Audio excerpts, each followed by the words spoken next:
Hello दोस्तों, आपका हमारे चैनल उमैर अजीज में एक बार फिर से बहुत बहुत स्वागत है। आज हम आपको डॉक्टर जाकिर नाइक जी का एक वीडियो दिखाएंगे जिसमें एक शख्स सवाल कर रहा है कि आखिर हम सारे धर्मों को ख़त्म करके एक इंसानियत धर्म क्यों नहीं बना लेते हैं इस 21वीं सदी में। और उसके बाद इसी वीडियो में दो शख्स से झगड़े होने लगते हैं। आइए पहले वीडियो स्टार्ट करते हैं। क्या भाई साहब, आपका नाम और मेरा नाम रवि कोहली है सर। डॉक्टर साहब, मेरे पेरेंट्स हिंदू थे पर मैं अपने को हिंदू नहीं मानता हूं, मैं अपने को इंसानियत मानता हूं, इंसान मानता हूं। बाई चांस मैं जमा हूं हिंदू जगह घर और आप जमे हैं इस्लाम के घर और दूसरे जमे उनके घर, और सबसे ज्यादा है इंसानियत। और अभी तक मजहब ने, कोई भी मजहब हो, इंसानियत के ऊपर अमल नहीं किया। आपने 12-13 साल से इसमें स्टडी कर रहे हैं, मैंने 30 साल से स्टडी कर रहा हूं, बाल मेरे सफेद हो गए हैं, रोटी के लिए मैं बिजनेस करता हूं। पर जो किताबों के पर आपने पढ़े हैं, आपने ये जांच की वो किताबें किसने लिखी हैं? हजारों साल बाद लिखी हैं। पहले एक जुबान की बात होती थी, कोई राम राम राम कह के उसके कहावत है, मर मर मर कहने लगा, उसको पूजना है। वेदा ऐसी थी, ग्रीक मैथोलॉजी ऐसी थी, इजिप्शियन मैथोलॉजी ऐसी थी, एब्राहम से लेके मोसेस तक, और आपके मोहम्मद साहब के बाद आपका मोहम्मद साहब का जो किताब लिखेगी कुरान 50 साल बाद लिखेगी। इनका कहना है कि सारी किताबें बाद में लिखी गई, मतलब जुबान तो पहले थी नहीं, सारी किताबें बाद में लिखी गई, तो एक इंसानियत धर्म होना चाहिए। आइए देखते हैं आगे क्या कहते हैं। और नहीं, 40-50 कोई भी हो, पर मुझे माफ करना साहब, मैं आपसे एक सवाल ये उठना चाहता हूं। हम सब इंसान है, इंसान को एक करके सब मजहब 21st सेंचुरी में इंसानियत मजहब क्यों नहीं बनाते?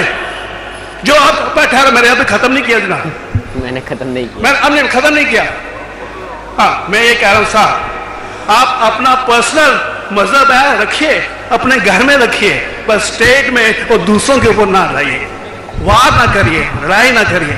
अभी देखिए कितना अच्छा जवाब देंगे। ऐसी हजारों चीजें मैं दूसरे मजहब में निकाल सकता हूं। मैं आपसे पूछना चाहता हूं, खलीफा 40 साल के अंदर मर गए, मर्डर हुए, असैसिनेट हुए, और अली साहब जो थे वो ग्रैंडसन हमारे पैगंबर के थे। ये चीजों के हवाला दूसरों में भी है, मैं हजारों दे सकता हूं, पर इसका सवाल मैं आपसे कहना चाहता हूं। भाई साहब ने अच्छा सवाल पूछा, लंबा था, तकरीर थी छोटी। भाई साहब ने कहा कि वो हिंदू धर्म में पैदा हुए लेकिन हिंदू नहीं, ये इंसान है, क्यों ना हम एक मजहब इंसानियत बनाते हैं। उनका जो कहना है वो इंसान है। भाई साहब, हर शख्स, हर इंसान जो पैदा होता है वो इंसानी होता है, लेकिन सिर्फ इंसान होना काफी नहीं है। इंसान होना जरूरी है, लेकिन हर मुसलमान पहले इंसान होना जरूरी है उसे। इस्लाम की सारे बातें, एक भी बातें मैंने कहा मैं तकरीर में इंसानियत के खिलाफ नहीं है, एक भी बातें। मैं चैलेंज करता हूं, आप एक भी बात इस्लाम की बुनियादी बात बताओ जो इंसानियत के खिलाफ है। मुसलमान होने, ये चैलेंज कर रहे हैं जाकिर नाइक साहब कि एक भी बात इस्लाम की इंसानियत के खिलाफ नहीं है। जैसे कि ये शख्स जो सवाल किए थे, कह रहे थे कि एक इंसानियत धर्म होना चाहिए, तो उसी पे जाकिर नाइक साहब ये कह रहे हैं कि एक भी बात इस्लाम की इंसानियत के खिलाफ नहीं है। के लिए अच्छा इंसान होना जरूरी है। अगर आप अच्छे इंसान नहीं हैं तो मुसलमान हो ही नहीं सकते। लेकिन अच्छा इंसान होना काफी नहीं है। मिसाल के तौर पे डॉक्टर बनने के लिए 10वीं पास करना जरूरी है, फिर 12वीं, फिर डॉक्टरी। तो मैं कहूंगा डॉक्टर बनने के लिए स्कूल पास करना जरूरी है, लेकिन स्कूल पास करना काफी नहीं है। बिल्कुल। तो इस्लाम में अच्छा मुसलमान बनने के लिए अच्छा इंसान बनना जरूरी है, लेकिन सिर्फ अच्छा इंसान बनना काफी नहीं है। समझ गया? क्यों? बात का जवाब मिल रहा है। क्योंकि इंसान को जिसने पैदा किया उसकी इबादत करना जरूरी है। जिसने आपको पैदा किया, जिसने आपको पैदा किया, उसकी अगर आप इबादत नहीं करेंगे तो इंसानियत के नाम पे कलंक है। आप कहते हैं कि मजहब, जितने मजहब है सब भेदभाव पैदा करता है, नफरत पैदा करता है। आपने कहा, शंकराचार्य ने बिल्कुल सही कहा। शंकराचार्य ने कहा कि कोई भी मजहब नहीं सिखाता कि आपस में भेदभाव करना। उनकी भी स्टडी, मेरी भी स्टडी, आपकी भी स्टडी है। आपने कहा कि मैंने 10-12 साल किया, आपने 30 साल किए। अगर आप 30 साल किए उसका मतलब नहीं कि आप मुझसे अच्छे हैं, जरूरी नहीं। मैंने नहीं कहा कि आपने कहा, मैंने ये भी नहीं कहा कि आपने कहा। मैंने कब कहा कि आपने कहा? मैं कह रहा हूं,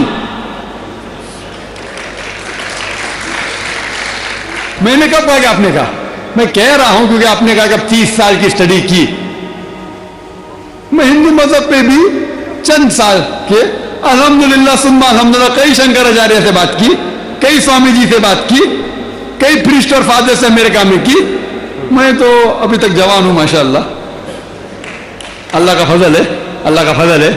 आपने कहा कि मजहब भेदभाव करता है, यह कहना बिल्कुल गलत है। जी बिल्कुल, मजहब भेदभाव नहीं करता। मजहब भेदभाव नहीं। जो मजहब के मानने वाले हैं वो मजहब को सही तरीके से नहीं समझते हैं, इसीलिए भेदभाव पैदा करते हैं, वो अलग बात है। जी, मजहब के मानने वाले हैं, जैसे कि मुस्लिम कह लीजिए या हिंदू कह लीजिए या क्रिश्चियन कह लीजिए, कोई भी धर्म के मानने वाले ये सारी चीज़ें करते हैं, धर्म नहीं करता है। आगे बहुत अच्छा अच्छा एग्जाम्पल देंगे अभी। ये गलती है मजहब के मानने वाले की, मजहब की नहीं।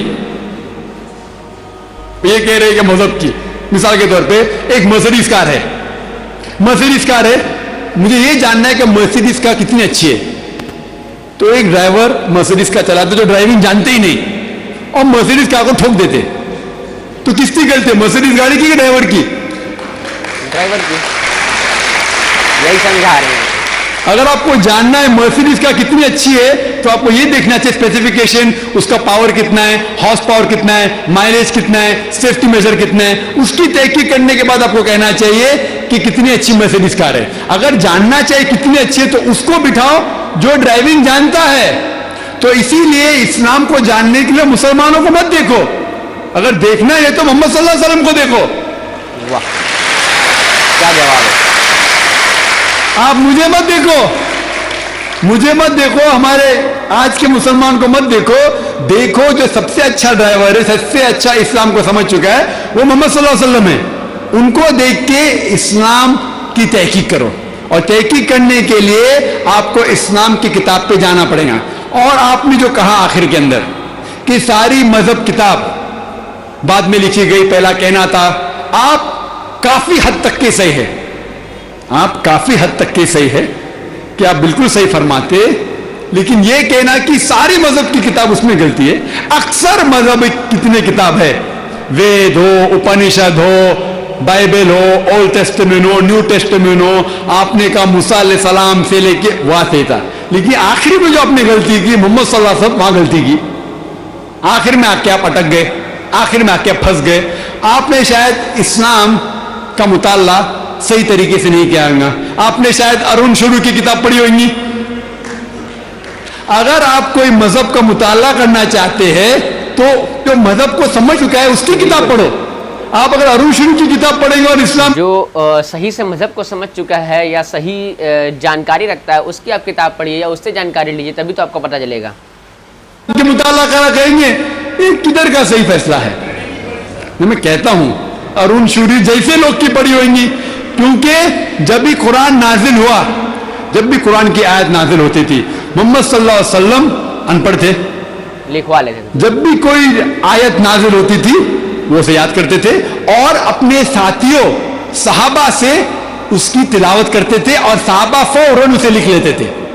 तो मोहम्मद सल्लल्लाहु अलैहि वसल्लम की मौजूदगी में हर आयत लिखी जाती थी और वो उसे चेक कर, मिसाल के तौर पे इकरा बिस्मि रब्बिकल लज़ी खलक, आयत नाज़िल हुई, उन्होंने याद किया, साहबा से कहा, साहबा ने लिखा इकरा बिस्मि रब्बिकल लज़ी खलक, पढ़ के सुनाओ, पढ़ा, हाँ सही। अगर गलती होती तुम्हारी टोक देते थे। तो मोहम्मद सल्लल्लाहु अलैहि वसल्लम की मौजूदगी में जब भी अल्लाह सुब्हाना व तआला आयत नाज़िल करते थे वो याद करते थे और लिखवाते थे और चेक भी करते थे।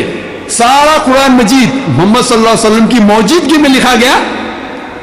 तो आप जो कह रहे हो हजरत उस्मान का जिक्र कर रहे, वही तो अफसोस की बात है, आपने सही मुताला किया ही नहीं। हजरत उस्मान ने कई साल बाद 40-50 साल बाद, जो आप कह रहे 40-50 यहां से आपको आया, उनने क्या कहा कि इस कुरान मजीद का जो नुस्खा है उसको और नुस्खे बनाए जाए और बाकी लोग में फैला दिया जाए, क्योंकि लोग को इख्तिलाफ था रवानगी के अंदर। तो उसको दूर करने के लिए हजरत उस्मान रज़ियल्लाहु अन्हु उनने कहा कि जो नुस्खा मोहम्मद सल्लल्लाहु अलैहि वसल्लम की मौजूदगी में था, उनने अपनी बीवी को दिया था हफ्सा को, और जो हजरत उमर की बेटी थी उनके पास महफूज था, उनने लिया, और सहाबा 5-6 सहाबा जो ज़ैद बिन थाबित रज़ियल्लाहु अन्हु उनकी सदारत में उसकी नकल की, और ये नकल हुए नुस्खे को दुनिया के अलग अलग जगह पे फैलाइए। और एक नुस्खा अब भी मौजूद है कोप्टा की म्यूजियम में, कोप्टा की म्यूजियम इस्तांबुल में। तो आप जो जिक्र कर रहे हैं वो उतारे हुए कुरान शरीफ का जिक्र कर रहे, जो हकीकत में कुरान शरीफ है वो मोहम्मद सल्लल्लाहु अलैहि वसल्लम की मौजूदगी में लिखा गया था। उनने खुद उसको चेक की क्या सही था, और जब भी आयत नाजिल होती थी अपने सही जगह पे उसे लिखवा लेते थे मोहम्मद सल्लल्लाहु अलैहि वसल्लम। तो ये तो आपने देखा कि जो शख्स थे वो सवाल कर रहे हैं कि क्यों ना हम एक इंसानियत धर्म बना लें, लेकिन जाकिर नाइक जी ने कितना अच्छा जवाब दिया कि इस्लाम तो यही दावत देता है कि सबसे पहले सही इंसान बनो, और अगर आप सही इंसान बन जाते हैं तो कहीं केवल सही इंसान बनना, अच्छा इंसान बनना काफ़ी नहीं है, आपको जिसने पैदा किया उसकी इबादत भी करना ज़रूरी है। उम्मीद करता हूँ कि आज का वीडियो पसंद आया होगा। पसंद आए तो लाइक शेयर कमेंट करना भूलें। मिलते हैं नेक्स्ट वीडियो में। अल्लाह हाफिज़।